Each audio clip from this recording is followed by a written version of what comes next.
students that were outside. I like to walk around the campus and try to bring students. I like to try to walk around campus and just kind of bring students in. Yeah, if we If can. for any reason you do need to go to this, if something Okay. happens with that, just wanted to let you know that that is actually a button. That's the power button. And it's, Because we don't have RSVPs. And then turn it on. Okay. I had 2 register, 3 seconds to say. and I had several faculty offer extra credit, And once it's on. which usually is a good driving force. Usually, yeah. Really? And once it's on, it's just a tap to Okay. Yeah, it's, stream it. Got it. it's safe. And for the one moment. you have works the same way. It's So just we'll the button have to figure out how we talk. That's a broader issue to tackle. Some people have exams tomorrow.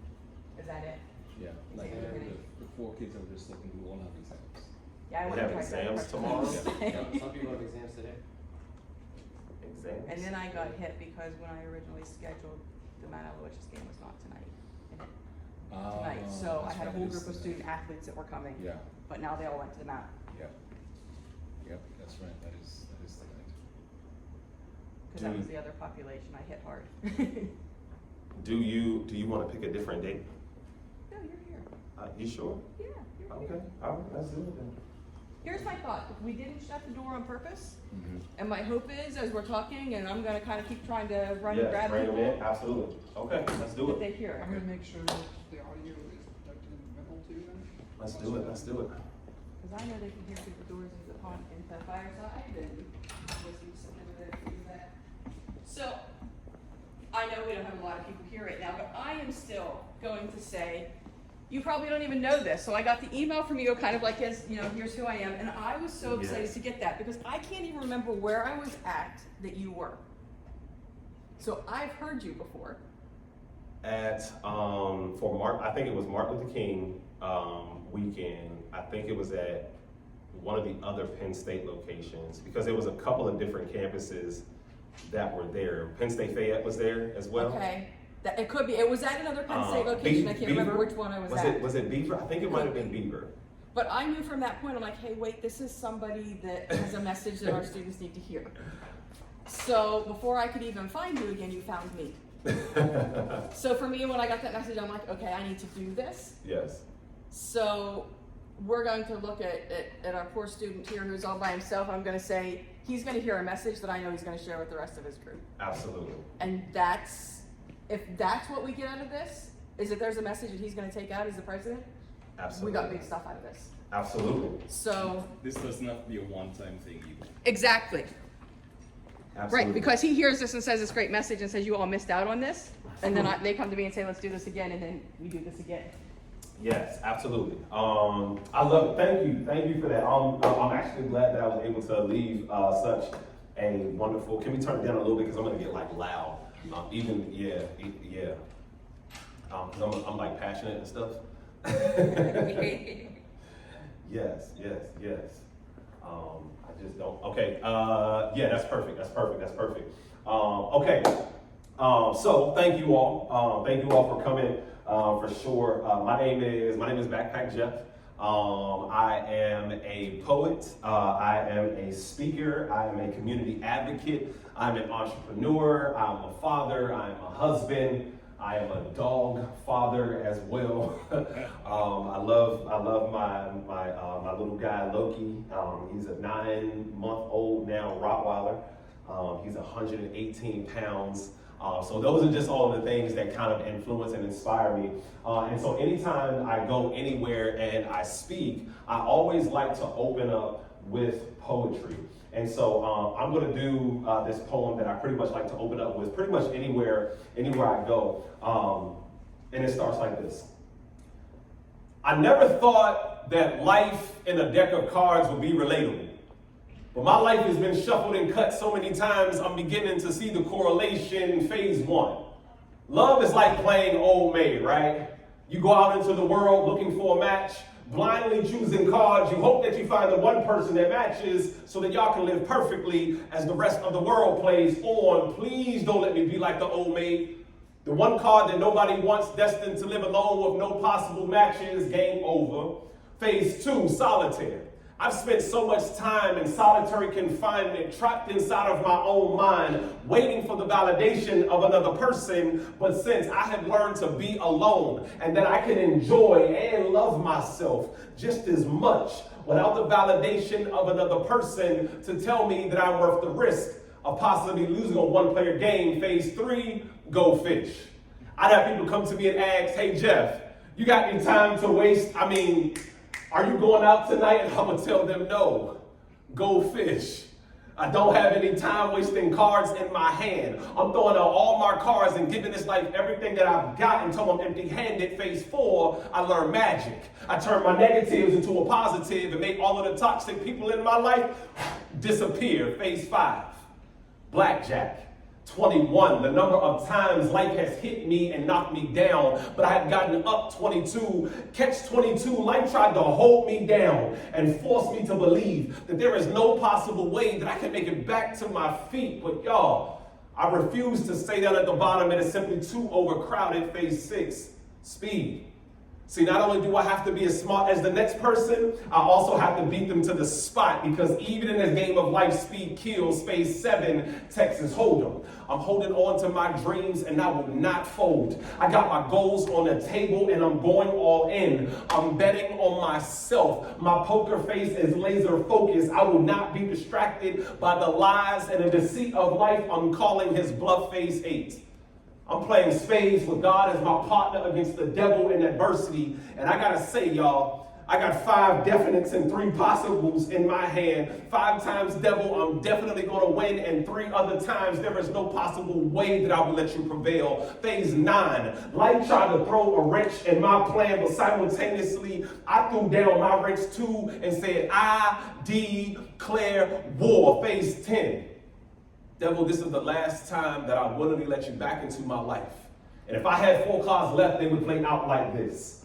Any type of negative energy you bring to me, I'm reversing it back to you. You can skip me with all of that nonsense and draw 2 just because I don't like you. And I got 1 card left and it's a draw 4. So you know what that means, right? 4 more reasons why you won't be invited back here. Uno, don't come back out. Thank you. Yeah, you can clap, I love it, I appreciate it. Thank you so much. I just want to tell you all, I want to tell you all a little bit of a story. I want to tell you all about my college journey, about my college trip, but I'm a poet, so I don't like to tell it in normal fashion. What I like to do is I like to paint big, giant, elaborate pictures. I like to walk you through like a step-by-step of, kind of where I've come from and kind of like where I am right now. And I think the easiest way to do that is to talk about my experience when me and my wife, we ultimately bought our home almost 2 years ago. So today, what I want you to do is I want you to think of yourself as a house. Can you be a house for me? Y'all can be y'all can be a house for me, yes. I want you to think of yourself as a house, and what we're going to do with your life that is this house is we're going to construct this house and we're going to construct this life. Now, depending on where you are in your life, you're going to be able to take from a certain point and then continue to build from there. But I think the first step that we went through in the house buying process, right? And I think the first step that we have to go through in like the life building and development process is that you got to find out where you want your house to be built, or you got to find out you got to find out what people you want around your house and in your community. Because when we first bought our house, have you ever been to a real nice neighborhood and you automatically knew you were going to see some beautiful houses just by the way you pulled up to the neighborhood? Like before you even see the houses, you already know there's going to be some beautiful houses here because like the grass looked like they used the lawnmower and the weed whacker. Right, like on the sidewalks, it starts looking like they did some pruning on the trees. So when you're 6'3", you don't have to walk on the sidewalk and do like this and stuff like that. Like, and the grass starts to look manicured and it starts to look beautiful. And so that's kind of like what I thought about my life. I wanted when people come to me, I want them to look at me and say, wow, this person looks like a handsome person. And not because of anything that I have on, but just how I feel internally. Like I think you have to feel a certain way about yourself internally in order for people to come to you and say, wow, this person looks confident. This person wears their beauty on their sleeve. This person knows and is sure of who they are. My coach, I think my high school coach, he taught me that there's a difference between walking into a room and entering a room. He said when you enter a room, people don't feel your presence. No, he said when you walk into a room, people don't feel your presence. He said when you enter a room, people automatically feel your presence. Like if Shaquille O'Neal walked in here right now, we would automatically feel his presence. Why? Because he's a giant man. But not only that, we know Shaquille O'Neal has a great heart because we've seen him donate to multiple people all over the world. So I wanted the drive up to me to look like something that would represent this is a beautiful home. Because when you get into the neighborhood, and this is one of the things that we love about the neighborhood we moved in, y'all, is not the house itself. It's like the drive up to the house that we loved. And this was our third attempt at buying our first home. So you can only imagine how relieved we were when we actually got an opportunity to close on it. But we drive up and my wife, she's like, oh my gosh, babe, look at how beautiful everything is. I was like, I know, right? Like this is really nice, babe. You see this? And during the holiday season, they got these lights that like shine up on the trees as you're going through the drive, and they're like red and green. It's like, oh my gosh, it feels so festive and so holiday-ish. I don't know if that's a word, but I'm just going to claim it today. And so we ultimately got to the house, and what you notice about the houses, the properties that's there, you realize that not only one of the houses are nice, but all of the houses are nice. Here's what I mean when I think about all of the houses in this neighborhood and in this community being nice. I had to think that at some point in my life, there were people in my neighborhood that were bringing down my property value. Meaning there were some people in my neighborhood who didn't have a strong desire for life the same way that I have a strong desire for life. They didn't care about their neighborhoods. I also work in DC at a homeless shelter, and what I see is, I think like a week ago, I saw somebody throw a dirty diaper out of the window. I was like, come on, y'all, are we serious? I saw him throw a diaper out, right? So on one side, I love to drive up to it, but on the other side, I'm like, I wish it was better, right? But I had to really think about the people that I had in my neighborhood and realize they were bringing down my property value.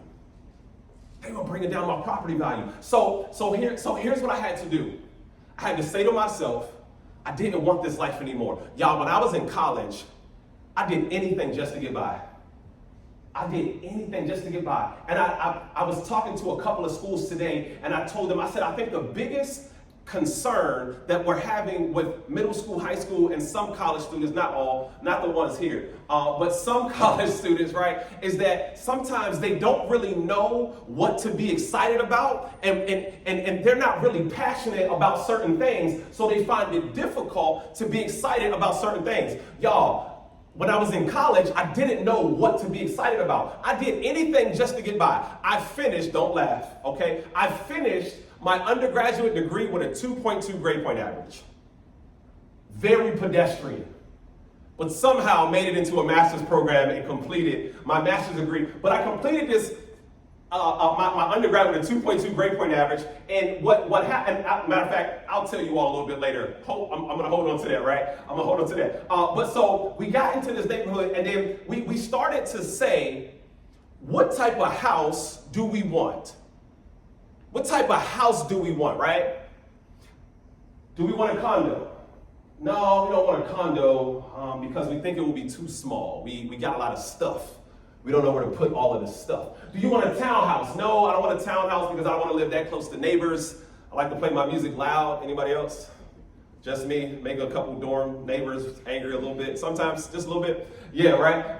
Do we want a single family home? No, really don't want a single family. You know what I want? I want a multi-family home. I want something that's huge, right? And I would go to my family and I would say to my family, hey, I think this is the house that we want. Now, this house is 6,000 square feet. Okay, it's like 5,500 square feet, and I'm 33 at the time. I think my wife is 28 at the time, and we're like, this is the house that we want. And our family tries to convince us that we don't need something that big. Why would you need something with 6 bedrooms? It's only 2 of you. Well, we said, well, I mean, we want to have kids. We want to have kids, so it would make sense for us to get something like this, right? Here's what I learned. I learned that certain people will try to talk you out of your dreams, out of your hopes, out of your desires, just because they don't understand it. And here's the thing, it's not for them to understand it if it's your hope, your goal, your dream. I realized that you can't tell multifamily dreams to apartment-minded people. That's why that's why I think it's sometimes difficult for me to connect with certain people, because I think at an outlandish rate, and sometimes it makes some people a little bit scared. Here's what I'm saying though. I want every single last one of us to not think small, because small thoughts deliver small results. Big thoughts deliver big results.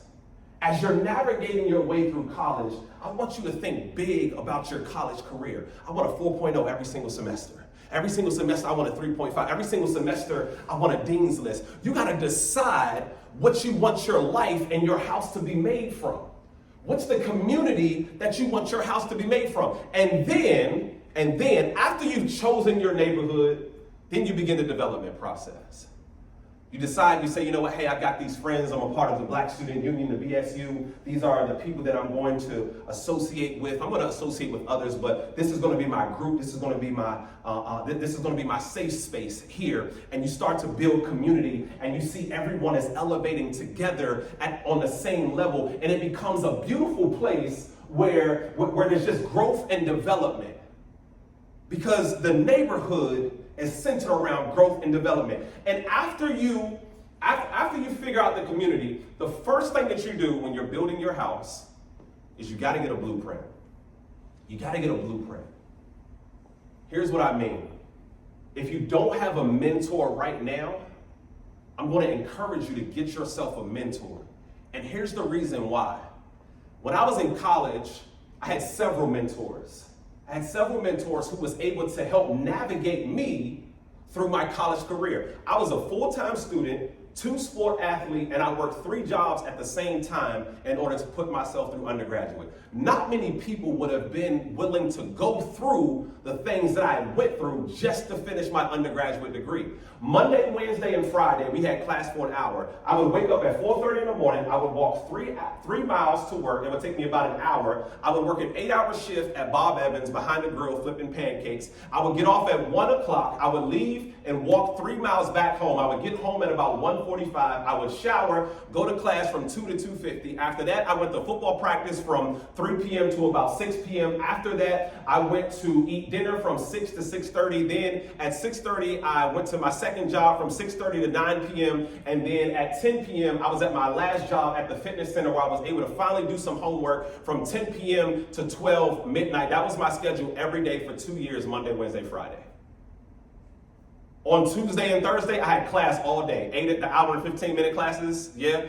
From 8 a.m. to 3:45, I had lab too. So I had to go to my lab class. Most people wouldn't have been able to do that, but because I had mentors, they were able to help shape and navigate me through this process. And my mentor said, he said, think about it this way, Jeff. He said, as you're building your house and as you're building your life, you want to construct your house as something that you've already seen before. And the reason being is because you now have greater desire because you've seen it before. I learned how to speak from other speakers. I've seen it before. They gave me some direction. I started to look back over my life. They said, take some of the things that you saw and the lessons that you learned from your life when you were younger and look at those different lessons a different way. I'll give you an example of what happened when I was younger, y'all. When I was younger, I used to work construction with my dad, and we were putting up a disco ball, disco lights, and a fog machine in this little boy's room. I was like, my goodness. It's like, Dad, you know, when you're young, you don't really do any work. When you go construction with your dad, you just clean up the stuff that you don't want to clean up, right? you never do any work. You are literally the supplies and the material guy. That means you take all of the material in, you clean up his mess so he don't have to, and then you take all of the material out. That is the gist of your job when you work construction with your dad. So I'm working construction, and I'm like, Dad, like, I'm not doing anything right now. Why are we doing this? He goes, because the little boy likes to dance. And I was like, well, that's dumb. Why would he like to dance? I don't understand. He said, it doesn't matter. And I was just sitting there impatient as a young kid would at 12 years old. I said, well, Dad, if this is his room, where is bed at? Because I don't see a bed in here. Where does this young man sleep? I'm confused. My dad said, oh, son, this isn't his bedroom. This is his playroom. I said, what? Time out. Work with me. He's got a playground out there, and he got a playground in here? I said, well, what are y'all doing? How come we don't have a playroom, sir? I said, well, sir, we don't have a playroom in the house. In fact, this little boy's playroom was bigger than the living room that me and my other 3 siblings, as well as my mom, had grown up in all our lives. I couldn't believe it. I wasn't even exposed to the idea of a playroom until I started to see it. Now, I had to add it to my blueprint. I knew it was possible, y'all. I knew it was possible. We got to start adding stuff to our blueprint because we know it's possible. In the college, I was watching T.I. and Tiny Family Hustle. They got this thing, it's called a white room. In their white room, it's all white couches, white carpet. It's like white fake plants and like white pictures, big old giant picture of a white tiger. And I'm like, oh my gosh, I know it's possible now. I want a white room. I added it to my blueprint. And almost 2 years ago, y'all, I got my playroom and I got my white room. But the only reason I was able to get it was because I had saw it and I had to add it to my blueprint. But it added it to my blueprint because my mentor, he told me and he taught me how to add these things to my blueprint. If you have a major, you know what it is that you want to do. Obviously, you're learning what to do from people who have already successfully done or learned what it is that you're trying to do. Eric Thomas is one of my greatest mentors. He is one of my greatest mentors. And I've never met him in person, but he mentors me every single day because I listen to his speeches, I listen to his interviews, I listen to his podcasts, I listen to him speak, I listen to his conferences, his workshops. I've been in his workshops, paid money to be in his workshops and get all this information from him. And one of the things that he told me was that, Jeff, if you want to be a speaker, well, let me tell you why I wanted to be a speaker first and foremost. Because he said he's in college, he's a high school dropout, turned PhD, and now he makes $50,000 an hour to go and speak to corporate America. I said, I'll take $50,000 an hour to go and speak to corporate America, to go and speak to some of these huge universities. I won't be greedy. I'll take 49. I'll take 40. I don't need the whole 50. But I said, how do I get to that? Because I started hearing him speak and I said, wow, my story sounds just the same. I've been through a lot of those challenges in college. My story sounds just the same. And so I said, well, what's my first step? He said, your first step, if you want to get to $50,000 a year, an hour, is you have to speak for free for at least 3 years. I said, huh? How is for free? But I still got to eat. And I still have a 2-year-old child. And I still got to pay for my roof. How do you want me to do that? He said, I'm not really sure how you're going to do it, but you got to figure out how to speak for free for 3 years to develop yourself as a speaker while at the same time still taking care of yourself, your family, and living your life. I figured out a way to do it. I did it. And then someone came to me and offered me my first $50 for about 20 minutes for Martin Luther King Day 7 years ago now, 7 years ago, I was offered my first $50, all from the blueprint that he had laid out for me. What I'm saying is that somebody knows how to do successfully exactly what it is that you're trying to do. And I had to learn that through my experience in life, through college, my undergraduate, as well as through my graduate degree program. I got a blueprint and I started to rebuild my life. I started to rebuild my life. And then once you get your blueprint for the house that you desire to live in, for the life that you desire to live, the first thing that you do as you're constructing yourself is you got to lay the foundation. And I had to lay the foundation that I wanted to be built on. Because the more stable the foundation, the bigger the house can be. The more stable the individual, the more success they can achieve. The more stable the person, the more things they can accomplish. So I had to say to myself, okay, I gotta work on my character. I gotta work on my humility. I gotta work on my integrity. I gotta work on my leadership skills. I gotta work on my conflict resolution skills. I gotta work on my problem solving skills. I gotta work on my communication. I gotta work on my emotional awareness. I gotta work on self-management. I gotta work on self-awareness. I gotta work on social skills. I gotta work on decision making. I started to say, and I started to put together this person that I wanted to be, and I said, this is the foundation of what this person is. One thing that I've learned is that we all know what it is that we want to do, and we even know how to do it.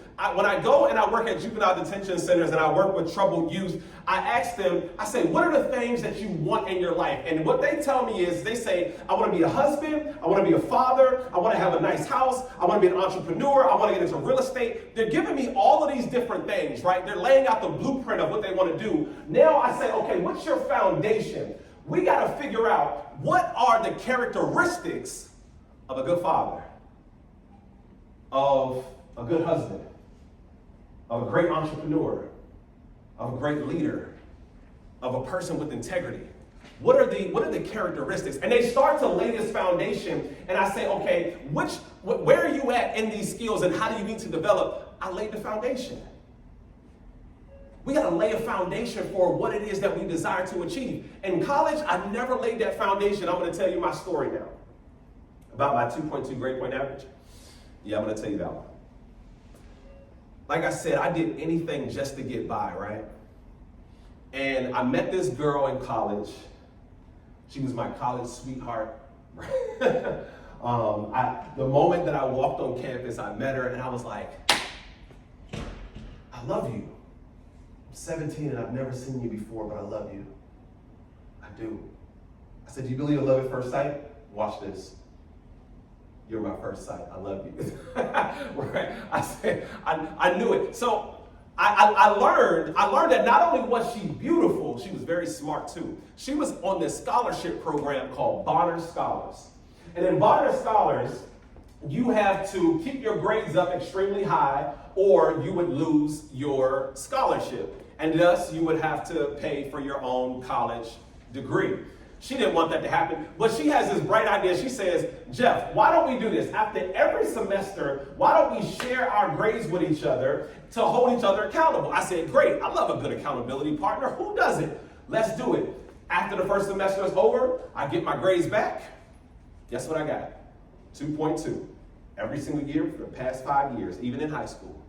2.2 grade point average, just enough to get by. And I started thinking to myself, though, as I was leaving my dorm room to go to hers to show her what I had gotten, I said, wow, what if she don't think that I'm smart and she doesn't want to be with me anymore because I'm not smart?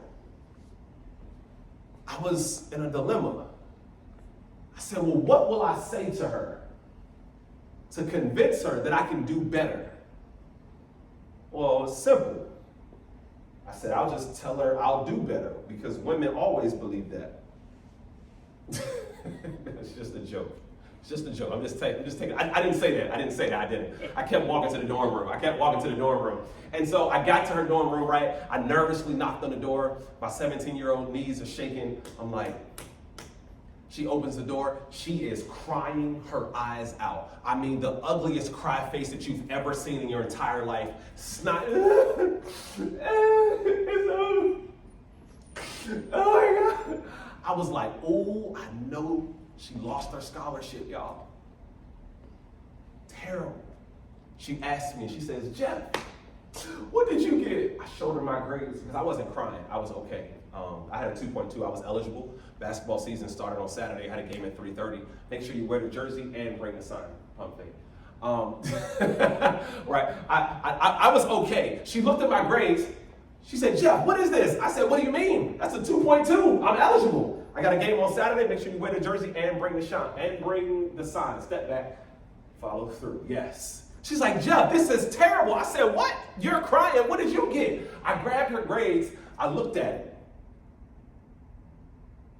I looked back at her. I looked back down, confused even more.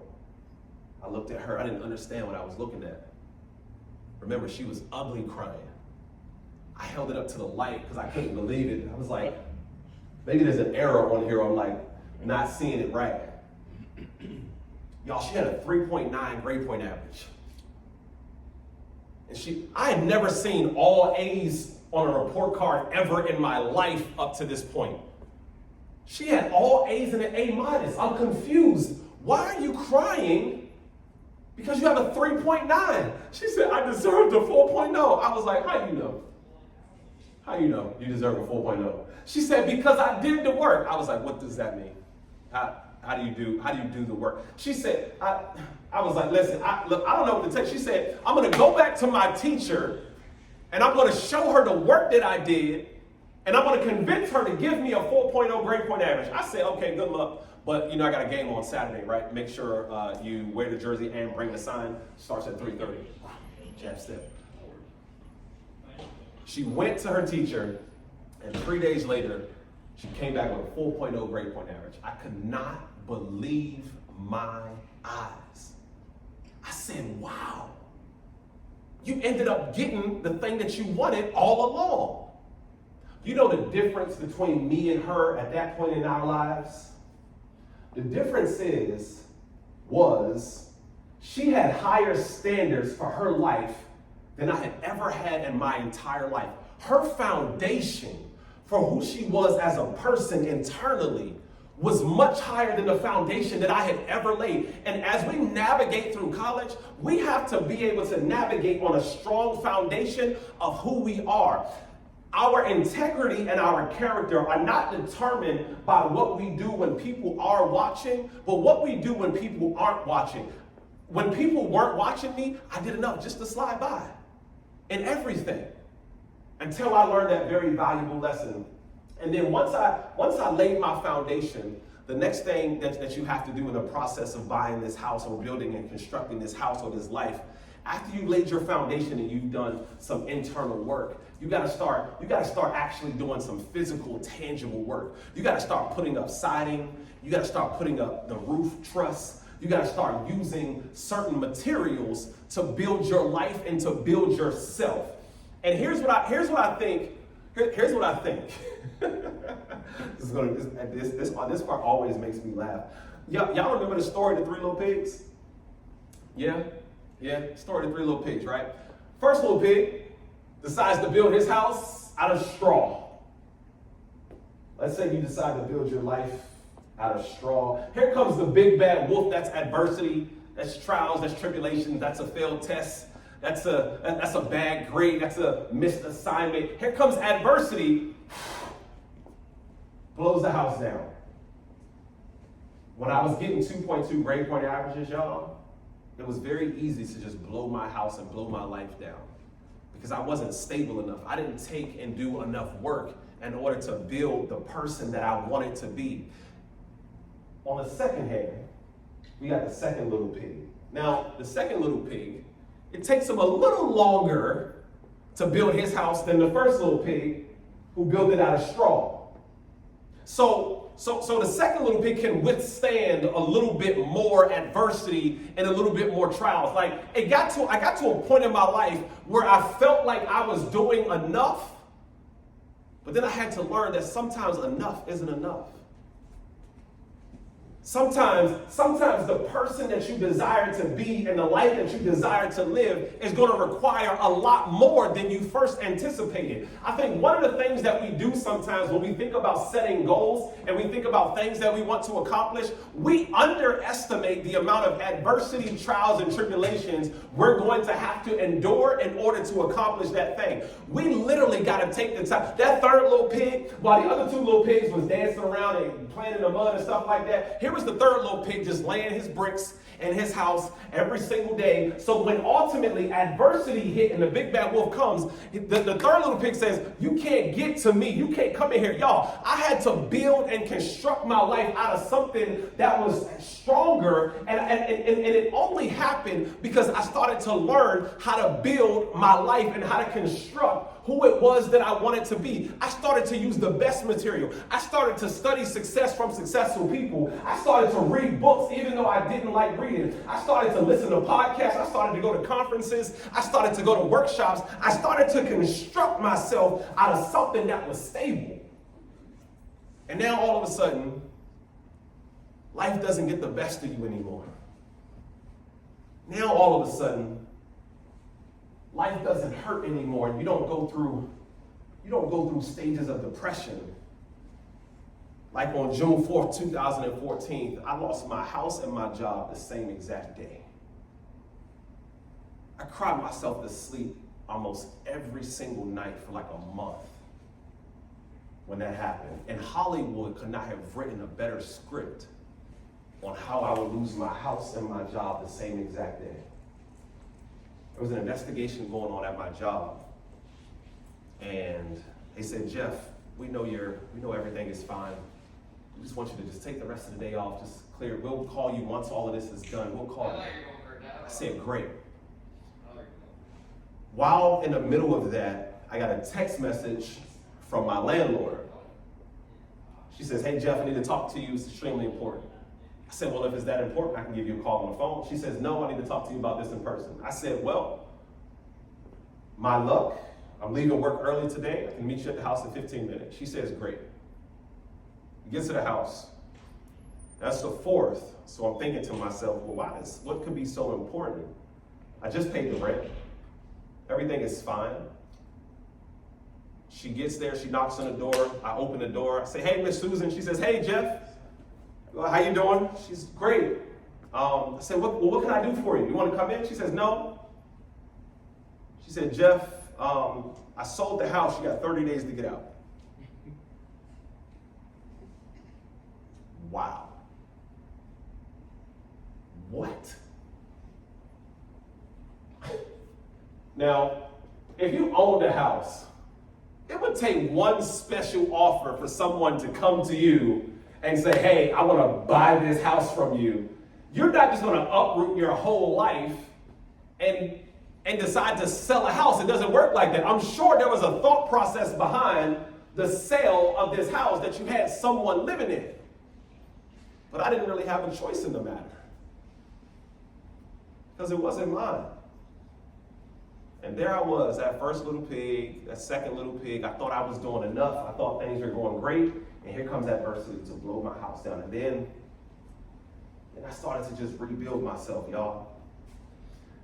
I heard this story about this carpenter, right? And man, I thought it was so profound.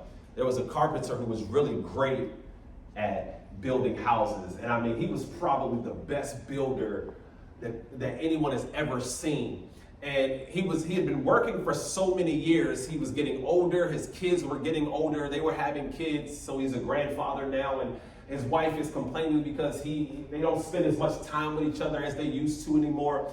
And he goes to his supervisor and he says, I want to retire. You know, I've put in enough work. I've done enough in my life. I've got some rental property so we can live. I got some residual income, all of those different things. And the boss is a little upset because you don't want to lose your best worker right? You don't want to lose someone who means a lot to your business and affects your bottom line the way that this gentleman does.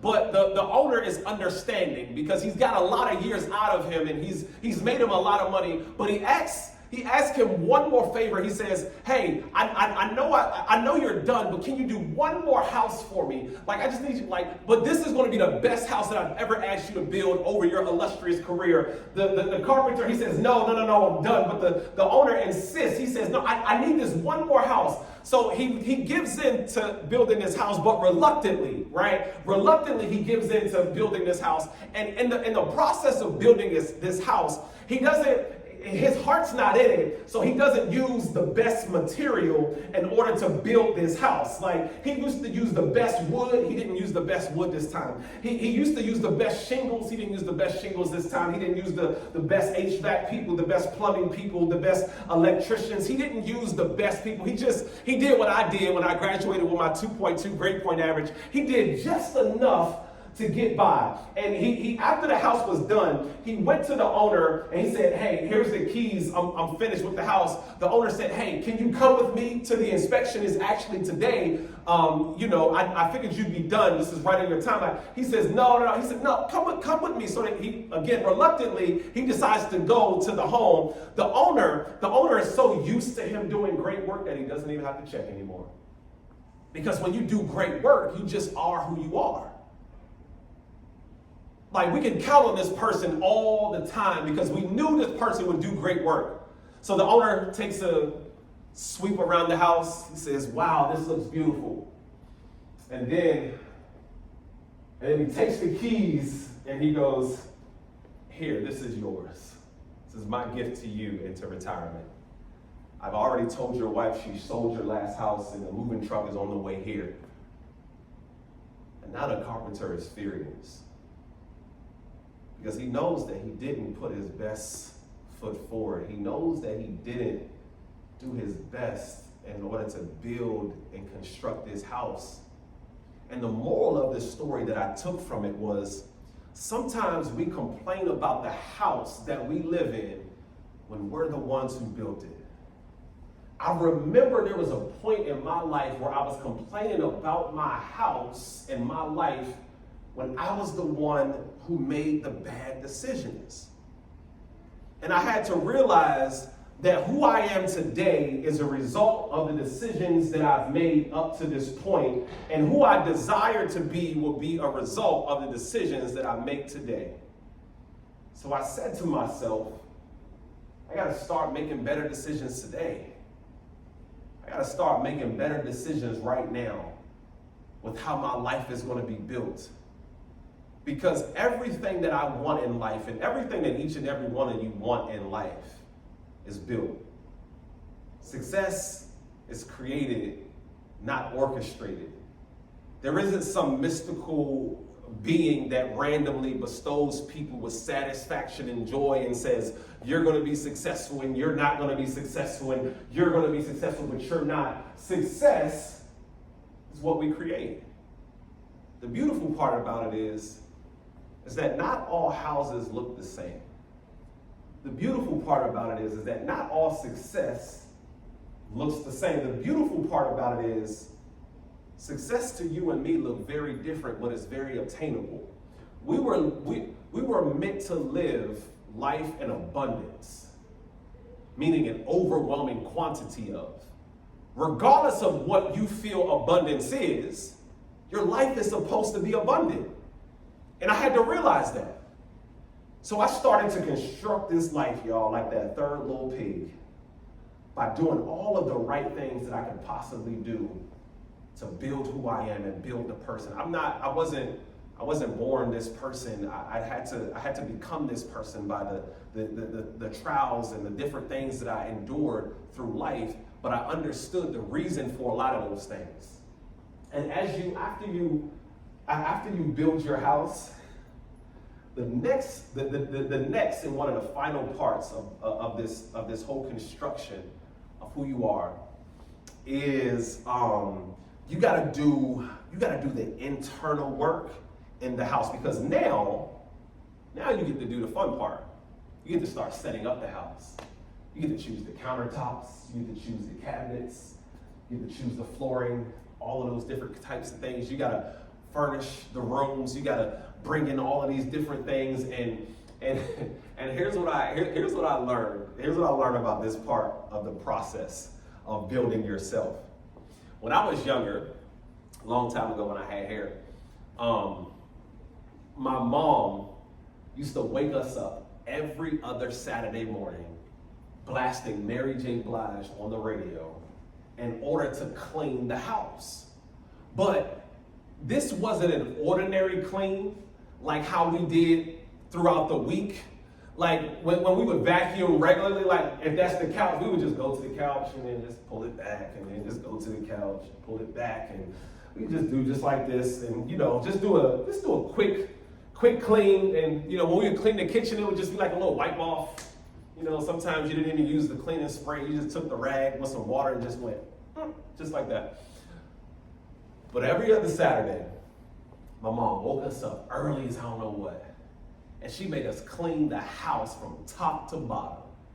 Because my mama be dang if there's gonna be some roaches or some rats in her house. Oh my goodness, right? So when we vacuumed, we had to like move the furniture back some. Right? Like you had to get underneath the couch. Like because sometimes I don't know how food get down there, but like she wanted us to move the furniture so that we can get everything that's underneath there. And when you clean the kitchen, you had to pull the stove top up and put that little thing up underneath it like that, like you holding up the car hood. Like you had to put that thing up under there, and you had to clean in there too, because food always got in there too. And then you had to pull the stove back from the wall because food would also like get on the side and get down there too. I don't know, like food just be moving sometimes. And we'd have to clean behind the stove too, right? And you'd have to empty out the refrigerator, and you'd have to clean out the gasket. You know what a gasket is? Y'all know what a gasket is? It's the little rubber part where the door meets the body of the refrigerator. Check your gasket when you go home, okay? We have to defrost the freezer, because when we were making our Kool-Aid ice, like sometimes we were short and we would waste it, and it would be like red frozen juice or Kool-Aid in the freezer. And so we had to like chip that stuff out after it unthawed and wipe it all out. We'd have to do like a deep clean. And I realized that in life, sometimes you gotta do a deep clean. You gotta get that junk out of there. A mentor of mine called it stinking thinking. Meaning you can't live in fear of something that somebody else placed on you, or that somebody else told you you should be afraid of. I'll give you an example of what I mean. Growing up, my family, they used to dress up fear as like parenting, right? Like, and even now as an adult, like when I would tell them, they say, what you doing tonight? I say, well, I gotta go into DC. I got a show. They say, oh, you going to DC? You're not going to find parking. I was like, thanks. Right? I would be having a bad week or a stressful week or something like that. They said, where are you going? I said, well, I'm just going to go hiking at Great Falls. Just a nice hiking trail. I'm just going to go hiking and clear my mind. Oh, be careful. There's bears out there. Thanks. I'm not going to be the only one out there, first off. Second, I don't got to outrun the bear. I just got to outrun the slowest person. I'll be fine, right? That's all I got to do, right? On my 28th birthday, I wanted two things. I wanted all you can eat crabs. I got it. Just give me my crab. Just put me at the place. Give me 2 dozen. Get out the way.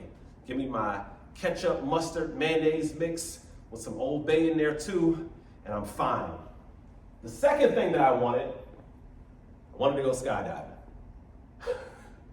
I wanted to jump out of an airplane 15,000 feet in the air, deathly afraid of heights. I wanted to jump out of this airplane 15,000 feet in the air and make it safely to the ground.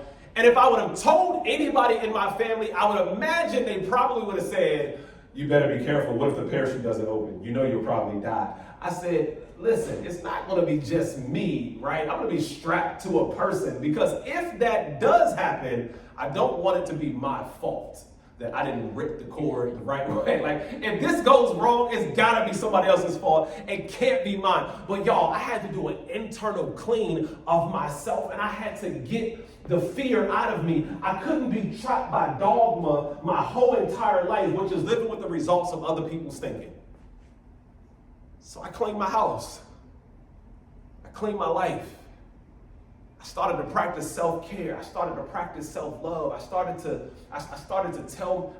love what I looked at when I saw myself in the mirror. I started to get the negative thoughts of the impossible out of my mind. I started to believe that I can create the person that I desire to be, and that nothing was impossible. I started to say to myself, y'all, nothing is impossible. And then I started to see life change. I started to see my attitude change. There's a theory, it's called BPAR, belief, potential, action, result. If you have little belief, you'll have little potential. You'll put in little actions, you'll get a small result, and then the cycle starts all over again. When you get the result, your belief will dwindle down even smaller. And then you'll have even littler belief. Then you'll put in even littler potential. You'll have littler action. You'll get almost next to no result. And then the cycle starts over again. And before you know it, you've got zero belief. You've got zero potential. You put in zero action and you get zero result. And I didn't want to live my life that way. I was foolish enough to believe that anything was possible. I was foolish enough to believe that I could be the one that would change the course of direction for my whole entire family. I was foolish enough to believe that I could be the first millionaire in my family. I was foolish enough to believe that I could start a family business. I could help out multiple people in my family. I could retire my mom successfully, who's worked for the government for over 35 plus years. I could retire my father, who's 61 years old with an amputated leg and homeless. I was foolish enough to believe that I could actually do those things. And then the ability to do those things began to come true. All because I decided, number one, where I wanted to build my house and where I wanted to build my life. I wanted to build my life around people who believed in something bigger than what we can see here. A lot of my life is lived in the future, but physically I'm here in my present. I decided to get mentors and follow the blueprint that they had laid out for success and for life, and I started to follow the blueprint. And then I started to lay a solid foundation for myself, and I started to build myself through certain principles and core values. And then I started to choose what my life was going to be built out of, and I started to just advance myself and say that the next part of my life is going to require the best version of me. And then finally, cleaned up everything inside. Because what happens a lot of times is sometimes people talk about how dirty other people's houses are when their houses are just as dirty. Meaning some people talk about other people's lives when their lives are not put together themselves. And I just stopped doing that altogether. I stopped inviting people over to my house that would talk about my life. Right? I think we all know some people who, when you go over to their house, they go, oh, excuse the mess, but it's clean. It's like, what are you talking about? This house looks beautiful. You're beautiful. That insecure, I don't know where that came from, but don't be so insecure. And you shouldn't be inviting people over your house that want to talk about your house anyway. They should understand. I got kids. Yes, there's a toy on the steps. It's been there for 7 days. So what? I just walk around it. It's called avoiding adversity. It's called moving around challenges. I practice this every day of my life. But if you want to build something, special, which I think every one of us can build something extremely special, I encourage you to start with the steps that we talked about today. And I encourage you to believe that it's possible. My saying in life, my book title, when the book ultimately comes out, is Winners Write History, Losers Become a Part of the Story. And the reason that I say that is because I guarantee that if you don't write your history, somebody's going to write you into their story. And I also guarantee that they're not going to write the ending to your life the way that you would want it written. So, if you want to write your own history, keep writing, and don't let somebody else write you into their story. Because, just like the sign says, their validation does not determine your value. Thank you all. I appreciate y'all time this evening. I appreciate your listening ears. I know how valuable time is because you can't get it back. Money we can make back and we can invest it and we can lose it. We can always get it back. But this past hour, can never get it back. And I appreciate the fact that you allowed me into your space and into your time. Thank you all. Yes. Okay, so I do like to open it up to like a quick Q&A session. So if you all have any questions, I like to always answer any questions that you all have. My life is an open book.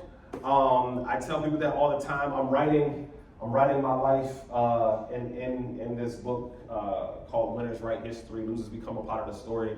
It's a memoir of a lot of the losses that I've taken in life, but how I've turned those losses into wins and learned from each and every one of those. So, any questions?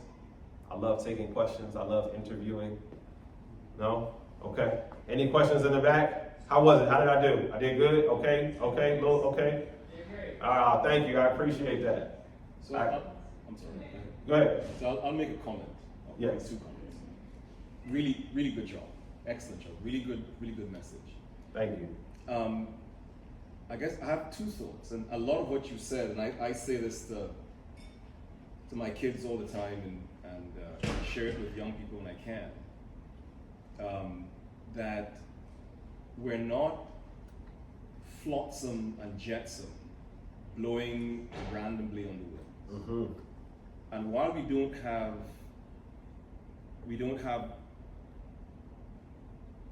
the ability to entirely control our destiny, we do have the ability to write our own stories. Yes. We have a lot more agency in determining where we end up than we tend to give ourselves credit for. Agreed. And I say to my kids and young people all the time, every day you're laying a brick in the house that you want to build. Mm-hmm. Be intentional about the materials you choose and where you place them. Yes. I'm going to steal that story about the carpenter. It's not mine. I love that story because your work under any circumstances has to be of value because it reflects who you are. Yes. But I loved hearing the message, and as I said, I'm going to steal that carpenter story. Thank you. Yes, I love moral stories. I love parables. I love teaching from them. Another great story, just really quick, is there's a story about a lumberjack whose business starts to decline, and he's confused as to why his business declines. And long story short, he finds out that his business declines because he refused to sharpen his axe. And so, as the moral of that story is that if you want to not decline, you gotta sharpen your axe. So even though you're working, you still gotta sharpen yourself. You gotta sharpen your skills. You gotta sharpen who you are. And what that looks like on a daily basis, you gotta decide what that looks like on a daily basis. For me, that's reading, that's podcasts. I mean, I'm listening to audiobooks the whole way up here. On the way back, I'm listening to audiobooks again, because the more I found that the more information that I have, the more valuable I become, and the more I can assist other people with their journeys. And so that's as staff, as leaders, I think that's what our role and our responsibility is we have to be the ones to assist people as they're on their journey, as they're building their house. We got to be able to say, hey, what, that doesn't go. Let me show you how to do that. And I learned that from my dad. My dad was amazing. My dad's memory was crazy. So, like recess lighting, sort of like this recess lighting, we put up this piece of drywall. And I was like, hey, you're not gonna measure what the light hole is? He said, I don't need to. I was like, well, how you gonna cut it? Okay. So we drill it up. He goes, watch this. And takes the knife and cuts out the perfect circle right where the light hole was. I was like, how in the heck did you do? I mean, to this day, I still have no idea how he did this. But when you're in it, you learn so much more when you're in it. And I think, when you decide, the material and different things like that you're building your life out of, it makes it so much easier when you have people who can teach you and who can show you and coach you along the way. So continue to be that leader, that they need. And you all, the BSU, that's a house in and of itself, right? And we got to make sure that everybody is a part of building the best house, right? We don't want it to be an average house. We want it to be something that is a reflection of who you are and, the work that you all are doing. So everything, is a reflection. So I always remember who I am anytime I go somewhere. I'm always in acknowledgement of who I am and the impact that I have. So, can I make one more comment? Sure. Which I think is also inherent in what you're saying. Using the book analogy. So if you think of your life as a novel that you're authoring, and I love the point you make about not letting somebody else write your own story. Mm-hmm. Take your agency, take control. But a day is a sentence in your novel. Mm-hmm. A month might be a paragraph. Mm-hmm. You have the ability at any time to turn a novel from a drama to a comedy to a horror or whatever, because you have agency. Yes. So what does it matter if you graduated with a 2.2? Mm-hmm. That could be chapter 1 and 2 of what could be a 15-chapter novel. Mm-hmm.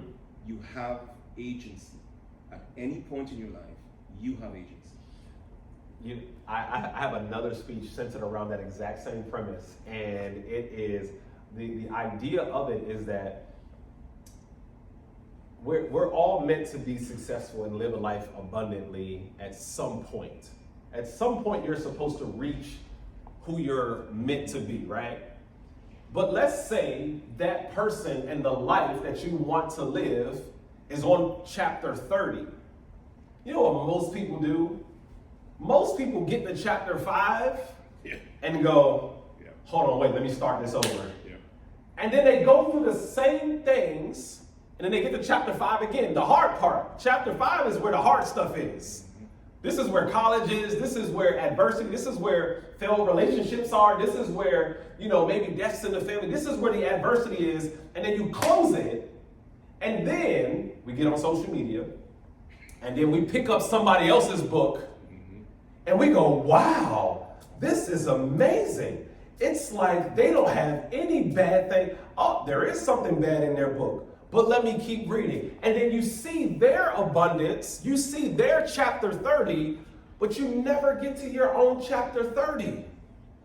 Because you keep going back and rereading chapters 1 through 5, when if you just turn that page and just get to the next chapter, you'll see that life starts to get better. Fabulous is one of my favorite musicians, and he has a line that says, "My story just gets better when you get to the end, so when I'm at my worst, I know it's not the end." But when people are at their worst, they believe it's their end. They believe this is it, and I gotta close this book. Keep reading. Keep reading. It just gets better. It has to get better. It has to get better. They don't end in tragedy. They end with a beautiful ending, a happy ending. Our lives do. It's going to get better. I learned that a long time ago. No, I thank you for that. I appreciate that. I'm a lot older than you. So. Anybody else? Questions, comments? Okay. Well, again, thank you all for your time. Thank you all for your energy. Thank you all for your listening ears. Thank you, Sue, for this opportunity. I'm super grateful to be able to work within the Penn State family. My brother graduated from Penn State Fayette maybe about 5 or 6 years ago. I've developed a great relationship with them, and since been able to develop great relationships with some of the other campuses too. And so I'm proud to be a part of the community and a part of this family. And I'm super thankful for this opportunity. So thank you. I'll